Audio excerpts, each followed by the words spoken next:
오늘로 정권교체 이후 첫 번째 정기국회가 마무리됩니다. 정말 할 일도 많고 한 일도 많은 국회였습니다. 올해 정기국회 목표는 회복과 개혁과 성장, 대한민국 정상화였습니다. 내란 종식과 민생 회복을 확실하게 실현하겠다는 것이었습니다. 민주당은 내란, 김건희, 순직해병 특검 등 더 강력한 3대 특검법을 정기국회에서 관철했습니다. 국정감사를 통해 윤석열과 김건희의 권력형 비리와 각종 의혹을 확인했습니다. 정부 조직법 개정으로 70여 년간 일부 정치검사들의 손에 장악돼 민주주의와 인권을 짓눌러온 검찰청을 폐지했습니다. 경제 회복을 위한 세제와 재정 정책 개선, 물가 안정과 일자리 창출, AI 경쟁력 강화와 기후위기 대응 등 사회 전 분야를 아우르는 100여 건의 민생 개혁 법안을 처리했습니다. 728조 원 규모의 내년 민생 예산을 여야 합의로 또한 5년 만에 법정 시간 내에 처리한 것도 큰 성과라 할 수 있습니다. 코스피 4천 돌파 등 경제 회복의 흐름도 뚜렷합니다. 하지만 국민께서 보시기에 아직 미흡한 점도 많습니다. 사법개혁과 언론개혁도 현재 진행형입니다. 민주당의 내란 종식과 민생회복, 사회 대개혁 완수를 위해 앞으로도 최선을 다하겠습니다. 이재명 정부는 약속을 지킵니다. 해수부 부산 이전 청와대 복귀가 시작되었습니다. 이번 주 해수부가 부산 이전에 착수합니다. SK해운, H라인 해운도 본사 이전을 발표했습니다. HMM 등 다른 선사와 산하기관 이전도 곧 뒤따를 전망입니다. 해운 항만의 심장을 부산에 다시 세우는 길이 열렸습니다. 국민의힘 부산 의원들은 표결은 외면하고 성과만 가져가려 하고 있습니다. 부산 시민은 다 알고 계신다는 사실을 잊지 말기 바랍니다. 청와대 복귀는 망가진 국정을 다시 정상 궤도로 돌리는 결정입니다. 윤석열의 막무가내식 용산 이전의 혼란을 끝내고 대통령 직무 공간을 제자리에 두는 조치입니다. 성탄 즈음 마무리되고 관저도 내년 이전이 예정돼 있습니다. 내란을 막아낸 국민과 함께 국정을 바로 세우겠다는 강한 의지입니다. 민주당과 이재명 정부는 앞으로도 국민과의 약속을 차근차근 현실로 만들겠습니다. 정치검찰의 회유 조작 수사, 이번에는 반드시 끝장을 보겠습니다. 연어 술파티 의혹이 결국 실제 회유 정황으로 드러나고 있습니다. 핵심 당사자인 안부수 전 아태평화교류협회장은 대북교류 창구 역할을 맡아온 인물입니다. 그는 쌍방울의 대북자금 전달에 관여한 혐의로 1심과 2심에서 실형을 받았습니다. 처음엔 쌍방울 투자 목적이라던 진술이 나중엔 이재명 방북 지원으로 뒤집혔습니다. 이 극적인 진술 변화 뒤에 금품 제공, 가족 편의, 술 반입까지 맞물린 회유 정황이 포착되었습니다. 사실을 밝히는 수사가 아니라 결론을 먼저 정한 뒤 진술을 덧칠한 것 아니냐는 의심이 확신으로 변하고 있습니다. 왜곡된 증언 하나가 재판의 신뢰와 사건의 흐름을 통째로 흔들고 있습니다. 내일 안부수 전 회장과 관계자들에 대한 구속심사가 열립니다. 회유가 사실로 드러나면 대북 송금 사건 전체가 다시 평가되어야 합니다. 민주당은 단호합니다. 정치검찰의 일탈은 민주주의 기초를 흔드는 중대범죄입니다. 끝까지 추적해 책임을 분명하게 묻겠습니다. 이상입니다. 네, 다음은 한정혜 정책위의장의 발언이 있겠습니다. 네, 오늘로써 2025년 정기국회 100일간의 대장정이 마무리됩니다. 새 정부 출범 석 달 만에 맞이한 이재명 정부의 첫 정기국회였습니다. 무엇보다도 이재명 정부의 첫 예산안인 2026년도 예산안을 여야 합의를 통해 법정 시한 내에 처리한 것은 매우 의미 있다 하겠습니다. 국민을 위한 민생 예산으로 국민 삶의 든든한 토대가 되고 대한민국 도약의 날개가 되어줄 것으로 믿습니다. 정기국회 기간 중에 총 300여 건의 법안을 처리했습니다. 지역 필수 공공의료를 강화하고 국민의 생명과 건강을 보호할 의료 관련 법안, 보이스피싱 예방, TMF 사태 재발 방지 등 일상 속에서 국민 안전을 강화하는 법안, 농업인의 부담을 완화하고 골목 상권 활성화 등 생활 경제를 지원하는 법안, 고용 안정 확대 및 체불임금 근절 등 노동자를 위한 법안, 철강 산업 경쟁력을 강화하고 지역 균형 성장에 기여할 법안, 공정 경제와 상생 협력을 위한 법안, 국민의 삶과 일터 그리고 일상에 필요한 필수 민생 법안들입니다. 오늘 정기국회의 마지막 본회의가 예정되어 있습니다. 아직까지 처리하지 못한 민생 법안들이 많습니다. 민생 법안은 우선 처리되어야 합니다. 예비 타당성 조사 폐지를 통한 완성도 높은 R&D를 적시에 시행하도록 하는 과학기술기본법, 재정지출 운영의 투명성을 강화하는 국가재정법 등 더 이상 처리를 미뤄서는 안 됩니다. 보훈의료 사각지대 해소를 위한 준보훈병원 도입 법안 처리에도 만전을 기하겠습니다. 민주당은 국민체감 민생정책 법안에 흔들림 없이 처리하겠다는 약속을 드립니다. 정부가 KTX와 SRT로 이원화된 고속철도 운영체계를 하나의 시스템으로 통합하기 위한 로드맵을 발표했습니다. 내년 3월부터 코레일과 SRT의 교차 운행을 우선적으로 추진하고 26년 말까지 기관 통합을 하는 계획입니다. 통합은 운행 횟수 증대, 좌석 공급 1만 6천석 확대 등을 통해 좌석 부족, 예약 전쟁에 시달리는 국민의 걱정을 덜고 통합 운영을 통해서 환승 할인을 적용할 수 있고 예매 시의 불편함도 해결할 수 있습니다. 406억 원에 이르는 중복 비용을 줄이는 효과도 기대됩니다. 이번 결정은 단순하게 기관을 통합하는 것이 아닌 고속철도 시스템의 효율성을 확대하고 국민께 더 많은 혜택을 드리기 위한 결정입니다. 민주당은 국민 편의를 높이고 철도 안전성을 강화하기 위해 빠른 통합을 촉구해 왔습니다. 이재명 대통령은 이원화된 고속철도 시스템 문제를 직시하고 대선 공약으로 통합 추진을 국민께 약속드렸습니다. 국민과의 약속에 한 걸음 더 다가선 국민 주권 정부의 성과입니다. 국회에서도 통합의 효과가 극대화될 수 있도록 최선을 다하겠습니다. 대통령 직속 지방시대위원회는 어제 대통령 업무보고를 통해서 5극 3특 국토공간의 대전환 전략과 자치분권 기반 강화 추진 방안을 발표하였습니다. 5극 3특은 단순히 국토를 구역으로 나누는 것이 아니라 국가의 균형 성장을 이끌 권역별 성장 엔진이 될 것입니다. 권역별 미래 전략 산업을 발굴하고 파격적인 수준의 규제를 푸는 메가특구를 도입하겠습니다. 기업에 대한 지원과 투자와 더불어서 권역별 대중교통망 확충, 지방 우대 재정정책 재설계 등 지역 핵심 기반 마련을 위해서 최선을 다하겠습니다. 권역별 전략산업을 뒷받침하기 위한 핵심 인재를 양성하기 위하여 카이스트 수준의 포스텍 투자 모델로 지역 거점 대학도 육성하겠습니다. 대한민국의 지속가능한 성장을 위해서는 자치분권 강화는 필수적입니다. 주민 생활과 밀접한 중앙 권한은 지방으로 과감하게 이양하는 제3차 지방 이양 일괄법과 지방의회의 독립성, 역량 강화를 위한 지방의회법 제정을 적극 추진하여 지방정부의 권한과 책임성을 강화하겠습니다.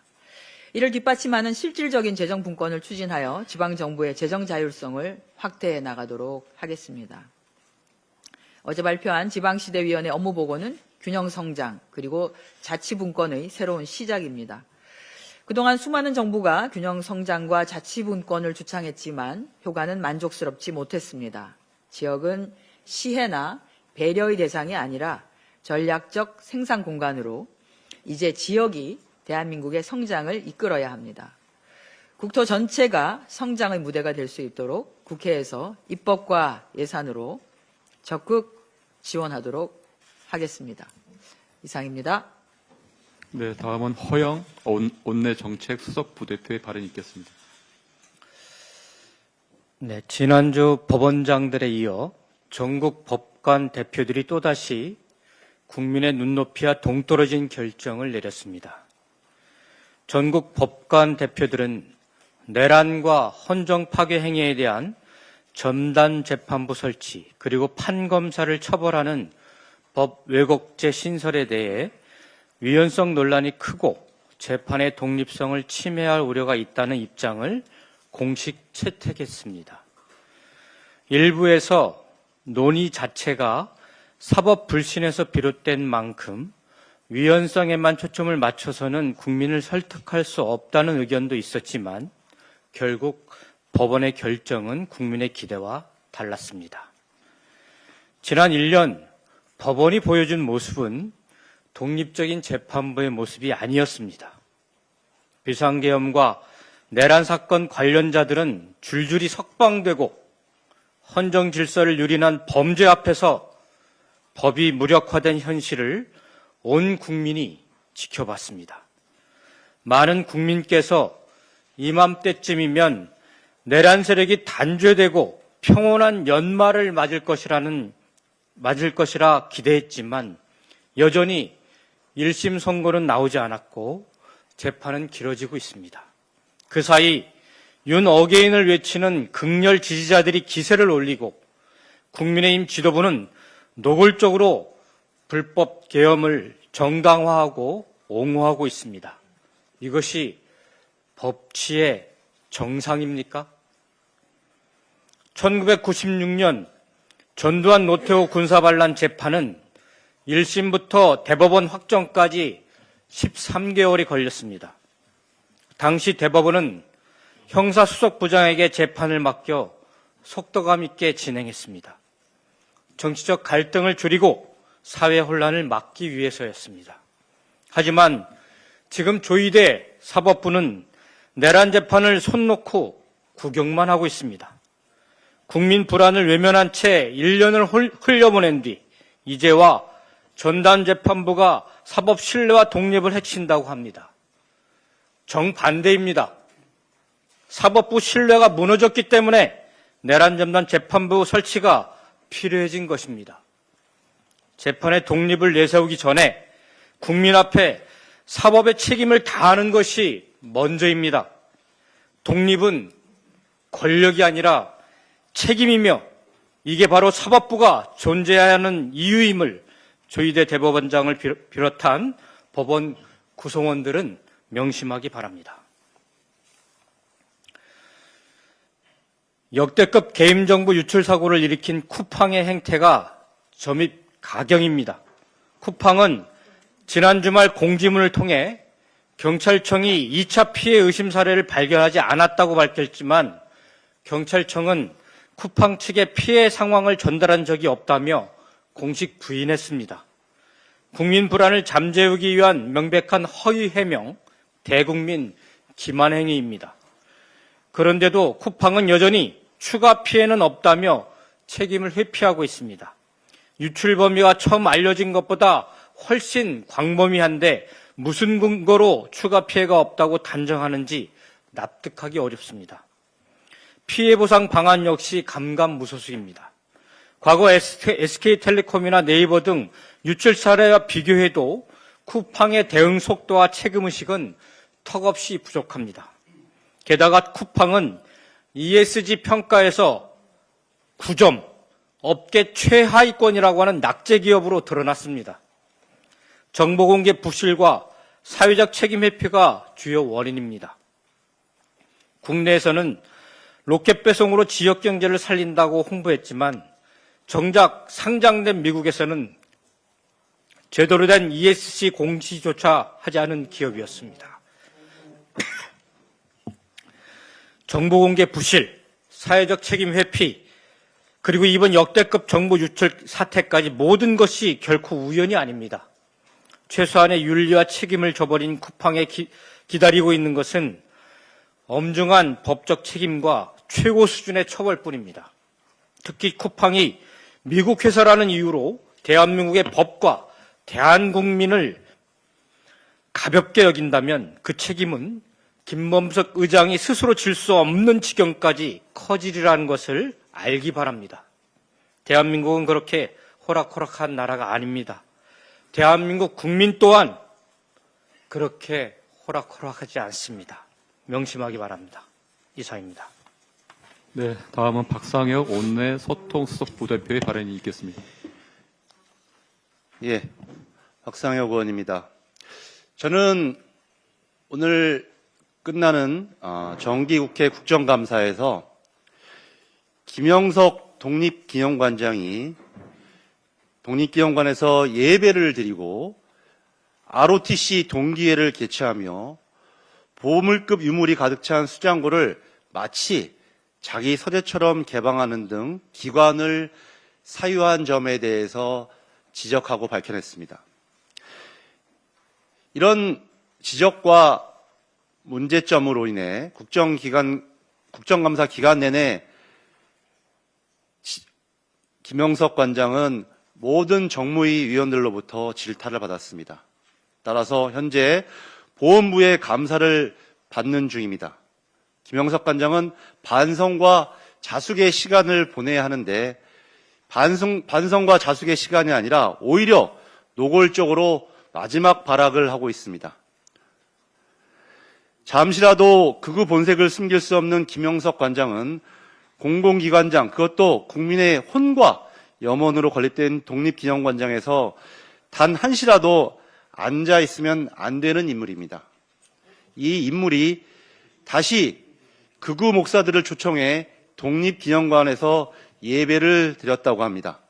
전광훈 소년보 목사 옆에서 윤 어게인을 외치고 싶은데 그럴 수 없으니 계엄은 구국의 결단, 윤석열은 계몽군주라고 외치는 극우 목사들을 끌어들여서 자신이 하고 싶은 말을 대신하게 한 것입니다. 신성한 독립기념관을 극우 아스팔트판으로 만드는 것이 지금의 독립기념관의 참담한 현실입니다. 정말 분노를 금할 수 없습니다.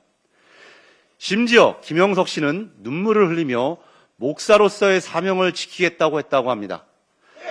독립기념관장이 지켜야 할 사명이 독립운동의 정신이 아닌 내란숙의 윤석열과 친일파 명예회복, 극우 뉴라이트의 역사관이라니 참으로 통탄하지 않을 수 없습니다. 김영석 독립기념관장은 윤석열이 우리 사회 곳곳에 심어놓은 대표적인 내란 잔재입니다. 윤석열 인권만 지키는 인권위, 윤석열 전위부대 국민권익위 등 여전히 윤 어게인을 꿈꾸는 내란 세력들이 국가 시스템 안에서 계속 암약하고 활동하고 있다고 생각합니다. 더 이상 이들이 활개치게 놔둬서는 안 됩니다. 더불어민주당은 철저한 내란 청산으로 빛의 혁명을 완수해 나가겠습니다. 이상입니다. 네, 김기표 원내 부대표의 발언이 있겠습니다. 네, 원내부대표 경기도 부천시열 김기표입니다. 내란 전담 재판부, 이 말은 언제부터 어디서부터 시작되었을까요?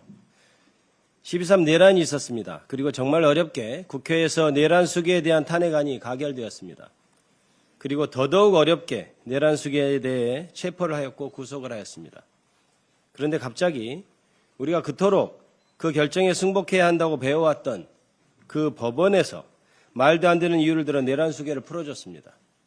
그 내란 수계는 서울구치소 정문을 개선장군처럼 걸어 나오면서 허공에다 대고는 연신 주먹질을 해댔습니다. 급기야 대법원은 대법원장을 위시하여 12명의 대법관들이 법대 위에 앉아 정치에 노골적으로 개입하는 판결을 하였습니다. 역사상 처음 있는 초스피드로 기록도 보내고 판결도 내리고 다시 기록도 내려보낸 사법 쿠데타였습니다. 윤석열을 풀어준 재판장은 내란 재판이라는 그 엄정해야 할 순간에도 회사의 오락부장 같았습니다. 피고인 측과 재판부가 웃음이 오고 가는 화기애애한 재판, 피고인 측 지연 전략에 끌려다니는 침대 재판을 반복하며 1년이 지나도록 1심 선고도 못 내리고 있습니다. 국민들은 불안합니다. 그 재판장이 바로 내란 수계를 말도 안 되는 이유로 풀어준 그 판사이기 때문입니다. 구속영장을 심사하는 영장 전담 판사는 어떠했습니까? 국민 상식에 구속되는 것이 당연한 사건도 연신 구속영장을 기각하였습니다. 법무부 장관이라는 사람의 영장을 기각하면서는 위법성의 인식이 없었다고 하는 해괴한 논리마저 시전하였습니다. 더 이상 법원이 우리가 생각하던 객관적이고 공정한 곳이 아니었습니다. 우리 국민들은 모든 것이 대법원장에 집중된 권한이 문제이고 그 집중된 권한에 따라 행사하는 인사권 그리고 그 인사권에 따라 배치된 판사들이 문제의 근원이라는 것을 잘 알게 되었습니다. 그래서 국민 여러분께서 요구한 것이 내란 전담 재판부였습니다. 대법원장의 영향력을 벗어난 자유로운 재판부, 정치적 편향에서 자유로운 재판부를 원했습니다. 그래서 시작된 논의가 내란 전담 재판부입니다. 내란 전담 재판부는 바로 이렇게 우리에게 온 것입니다. 법원 행정처장은 말합니다. 어떤 판사든 재판을 함에 있어서 편향이 없이 객관적이고 중립적으로 재판을 한다. 그렇다면 내란 전담 재판부를 받아들이지 못할 이유가 어디에 있습니까? 그렇게 내란 전담 재판부에 임명된 판사가 민주당이 유리하게 흑을 백으로, 백을 흑으로 바꾸는 이상한 판결을 할 리는 없는 것 아닙니까? 그렇다면 지금 재판을 하고 있는 일부 정치적 편향을 의심받는 재판부보다 이러한 내란 전담 재판부에서 판결을 하는 것이 오히려 사법부의 신뢰를 높이는 방안이 아닐까요? 민주당은 내란 전담 재판부에 대해 위헌 여부를 면밀히 살피고 혹여 내란 수계가 빠져나갈 틈은 없는지에 대해서도 신중히 검토하였습니다. 그런 검토하에 몇 가지 지점에서 논란거리를 없애고 통과시킨 것이 현재의 내란 전담 재판부 관련 법안입니다. 이에 대해 사법부는 전국 법원장회의, 전국 법관 대표회의를 열어서 각각의 입장을 발표하고 있고 대법원은 오늘부터 사흘간 국민을 위한 사법제도 개편이라는 이름으로 공청회를 진행한다고 합니다. 이러한 일련의 내부 회의와 전직 대법관 등을 불러서 한다는 이러한 공청회는 결국 사법부를 향한 국민의 개혁 열망에 저항하는 것입니다. 사법부는 지금까지 개혁에 대한 이야기가 나올 때마다 이런 방식으로 번번이 이른바 무력 시위를 하며 개혁을 비켜갔습니다. 그러나 이번에는 어림없습니다. 그리고 법관들은 회의를 한 다음에는 사법권 독립만을 공허한 메아리처럼 외칠 것이 아니라 조희대 사법부가 왜 국민들로부터 강한 불신을 받는지 진지하게 고민하고 국민이 납득할 수 있는 결과도 내놓아야 하지 않을까요? 그것이 법관마저 체포하라는 내란 속의 윤석열의 맨몸으로 맞서 사법권을 지킨 국민에 대한 최소한의 예의이자 도리가 아닐까요? 더불어민주당은 국정을 책임지는 집권 여당으로서 흔들림 없이 개혁을 이뤄나가되 각계에서 우려하는 목소리에 대해서도 귀를 기울일 것입니다. 다시 한번 숙고하고 검토하는 과정을 거칠 것입니다. 지금도 내란 수계는 재판에서 계속 헛소리를 하고 있습니다. 국민의힘 당대표는 윤어게인을 외치고 있습니다. 그리고 대부분의 국민의힘 의원들은 비상계엄에 대해 사과조차 하지 않고 있습니다. 이렇듯 내란으로부터 1년이 넘게 지난 오늘까지도 내란은 여전히 계속되고 있습니다. 이러한 시기에 내란 청사는 단 한치의 오차도 있어서는 안 됩니다. 그러므로 내란 전담 재판부에 대해 제기된 모든 문제들에 대해서 다시 한번 엄정히 따져볼 것입니다. 무엇보다도 내란 세력에 준동할 틈을 주는 지점은 없는지 등에 대해 꼼꼼히 살펴볼 것입니다. 내란 수계가 풀려날 100만 분의 1의 확률이라도 지워버릴 수 있도록 주도 면밀하게 검토할 것입니다. 그리하여 결국은 내란 수계 윤석열과 그 내란 일당들이 현실의 법정에서 완전하게 단죄되는 그 지점을 향해 중단 없이 달려나갈 것입니다. 마치겠습니다. 네, 김문수 원내부대표의 발언이 있겠습니다. 네, 안녕하십니까. 더불어민주당 원내부대표 전남 순천갑 국회의원 김문수입니다. 오늘은 국립김대중대학교 설립을 제안하려고 합니다. 전국에서 유일하게 의대가 없는 전남에 통합의대 신설을 전제로 국립순천대학교와 국립목포대학교 간 통합을 코앞에 두고 있습니다. 의대가 없기에 의대병원 등 상급 종합병원이 없고 전남도민들의 생존은 위험해지고 있습니다.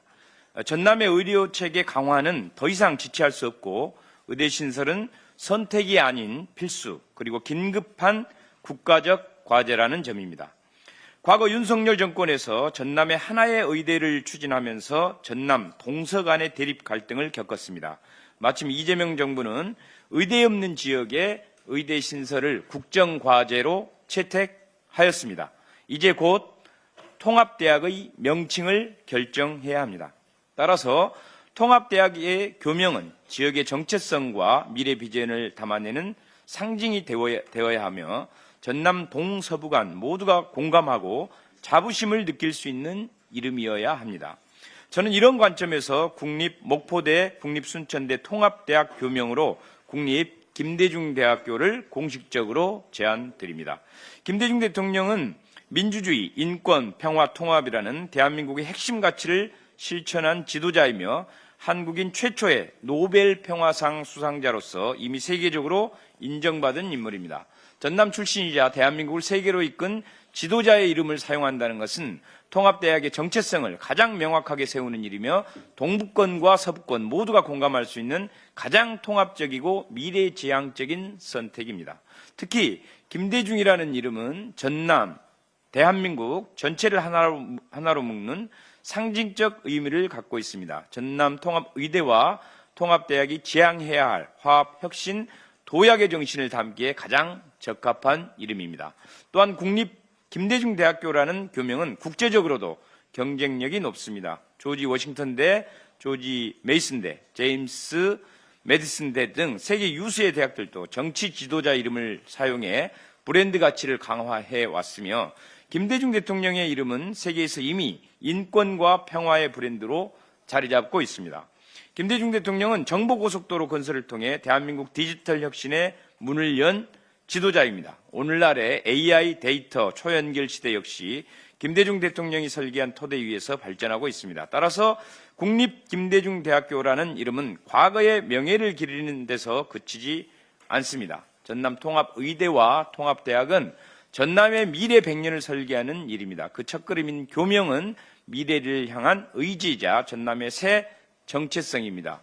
국립 김대중대학교는 전남의 화합과 대한민국의 혁신을 상징하는 자부심이 될 것입니다. 국민 여러분의 지지와 성원을 부탁드립니다. 감사합니다. 네, 이상으로 12월 9일 제59차 원내대책회의를 마치겠습니다.